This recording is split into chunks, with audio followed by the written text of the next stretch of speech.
সমাধান যদি আমাদের হাতে থাকতো অবশ্যই আমরা কতটুকু সময় আমরা পেয়েছি এই বিষয়গুলি ট্রিট করার জন্য। শিক্ষকরা আমাদের শিক্ষা ব্যবস্থার প্রাণ। আমি শুরু থেকেই শিক্ষকদের বেতন এবং প্রশিক্ষণ ও মর্যাদা বৃদ্ধির পক্ষে সোচ্চার।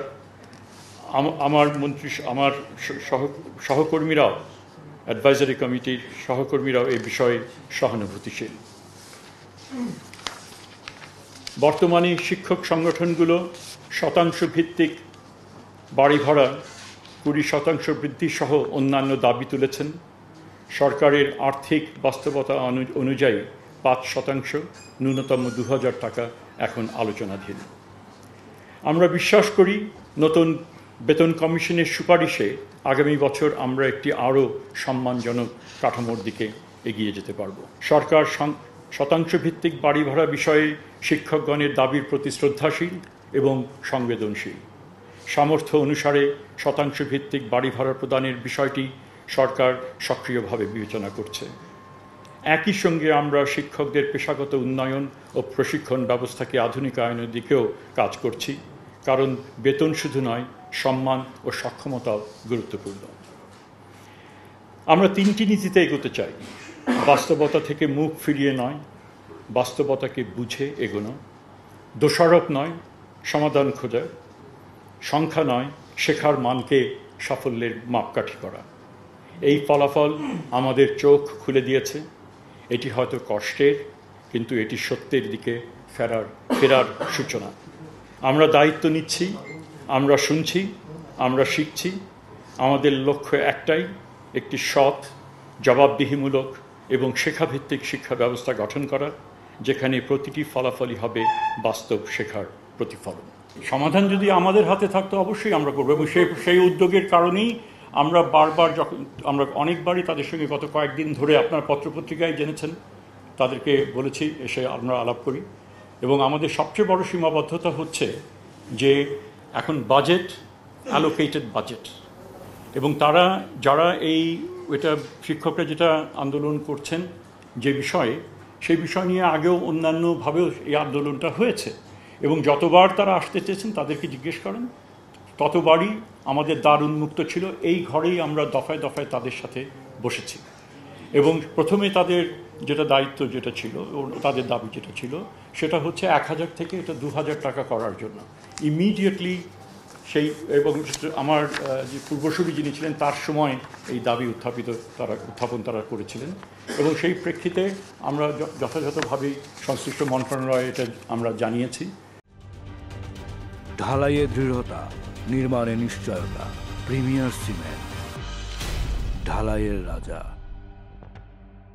এমপিভুক্ত শিক্ষক যারা, তাদের সাথে আমাদের উপদেষ্টা স্যারের সব হয়েছে। তাদের দাবি ছিল বাড়ি ভাড়াটা যেন শতাংশ ভিত্তিক হয়, এবং সেটার সাথে সম্মান রেখে ওই ডিওর ধারাবাহিকতায় আবার আমরা শতাংশ ভিত্তিক বাড়ি ভাড়া প্রদানের অনুরোধ জানিয়ে অর্থে চিঠি লিখেছে, এবং কোন ধরনের শতাংশে কী ধরনের সংশ্লেষ হতে পারে সেইটার হিসাবও তাদেরকে জানানো হয়েছে। তো আপনারা যেটা দেখেছেন যে 30/9 তারিখে একটা 500 টাকা বৃদ্ধির প্রজ্ঞাপন হয়েছে, তার আগেই কিন্তু আমরা এটা পাঠিয়েছিলাম, যেটা শতাংশ বৃদ্ধিটা আসলে 30/9 হলো, প্রজ্ঞাপনটা 5 তারিখে হয়েছে।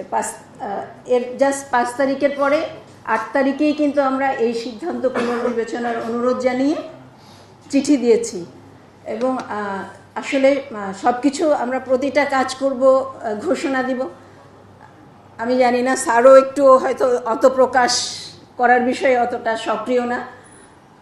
আমরা প্রতি মুহূর্তে এই বিষয়টা নিয়ে কাজ করছি। ফাইন্যান্সের সাথে আমাদের ধারাবাহিক যোগাযোগ হচ্ছে। আপনারা জানেন অর্থ উপদেষ্টা মহোদয়, অর্থ সচিব, তারা হলো ওয়াশিংটনে আছে। আমরা রাত দিন, তাদের এখন রাত, আবার আমাদের এখন দিন, আবার ওদের যখন দিন ছিল আমাদের রাত ছিল। আমরা কিন্তু কন্টিনিউয়াস এই বিষয়টা নিয়ে।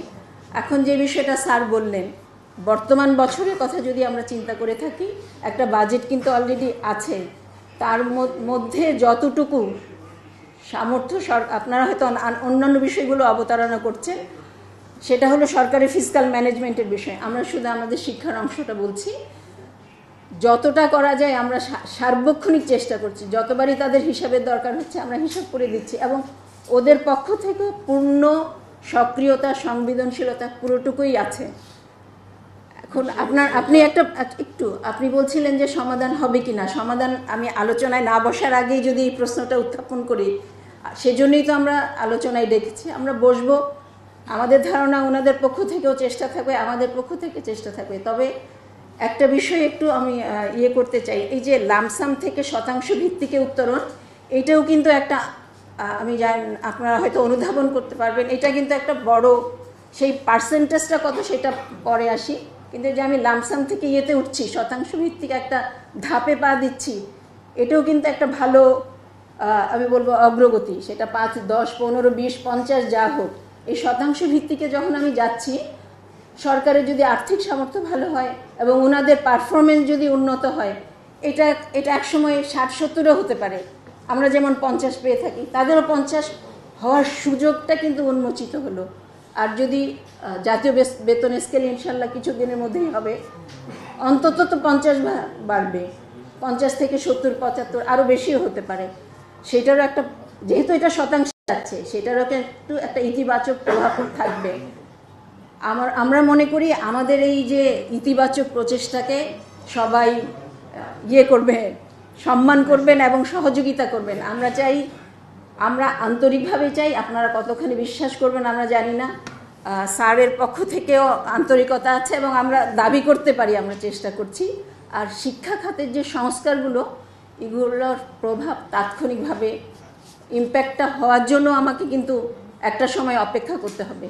আমরা চেষ্টা করছি, এটুকু বলতে পারি, সেই প্রভাব দেখার জন্য হয়তো কিছুদিন অপেক্ষা করতে হবে। আমরা যখন আগস্ট পর্যন্ত দাবি সেখানে ছিল 2000 টাকা সেটা করা, এবং যদি পার্সেন্টেজ নিয়ে যে কথাটা বলা হচ্ছে, এটাকে যদি এটা গুরুত্বপূর্ণ, খুবই গুরুত্বপূর্ণ, সেক্রেটারি মহোদয় যেটা বললেন খুব ইম্পর্টেন্ট ট্রানজিশন।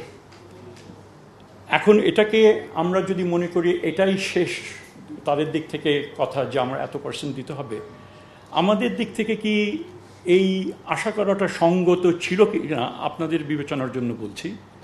এবং রাজনৈতিক প্রতিষ্ঠান তারা যেটা মনে করেন, এবং অনেকেই মনে করেন যেটা শিক্ষকদের দাবি দাবা, অবশ্যই এটা করা দরকার। তাহলে প্রিপারেশন হিসেবে বাজেটের অনেক আগে এই ধরনের একটা, যেটা হাই ডিমান্ডিং একটা দাবি, যেখানে হাজার হাজার কোটি টাকার একটা বিষয় যেটা আছে, তো সেই ওই এক্সারসাইজটা কি তাদের, বা এই দাবিটা উত্থাপন করা কি তাদের আগে দরকার ছিল না? যদি সেটা সেই সময় হতো এবং এর মধ্যে যদি আমরা সমাধান করতে না পারতাম, তাহলে যেই যুক্তিগুলি আপনি দিলেন যে বছর শেষ, পরীক্ষা, এটা সেটা, তাহলে তার একটা মানে থাকতো। আমরা কতটুকু সময় আমরা পেয়েছি এই বিষয়গুলি ট্রিট করার জন্য, এবং সরকারের মানে যে অর্থনীতির উপরে যে চাপ, বাজেটারি যে অ্যালোকেশন অলমোস্ট এক্সস্টেড, সেখানে ন্যায্য চাহিদা হতে পারে, কিন্তু যোগানের বিষয়টা যদি আমরা সচেতন নাগরিক হিসেবে বিবেচনা না করি এবং দায়িত্বশীল সংগঠন হিসেবে যদি আমরা বিবেচনার মধ্যে না রাখি, তাহলে বোধহয় একটু অন্যায় করা হচ্ছে। আমি এটুকুই খালি বলবো, কারণ we should have been given time এই কাজটা করার জন্য। যখন যেই বিষয়গুলো যারা নিয়ে এসছেন, যেহেতু তারা শিক্ষক, যেহেতু তারা অনেক, তাদের প্রাপ্তি আরও অনেক হওয়া দরকার, আমরা মনে করি সেটা, কিন্তু তখনই কিন্তু আমরা রেসপন্ড করেছি সাথে সাথে, এবং তার এভিডেন্সও আমরা প্রোভাইড করেছি, কবে, কোথায়, কীভাবে করেছি। কাজেই আমার মনে হয় এই ব্যাপারে we would expect a bit more understanding that what we have had. আমি এটুকুই বলবো।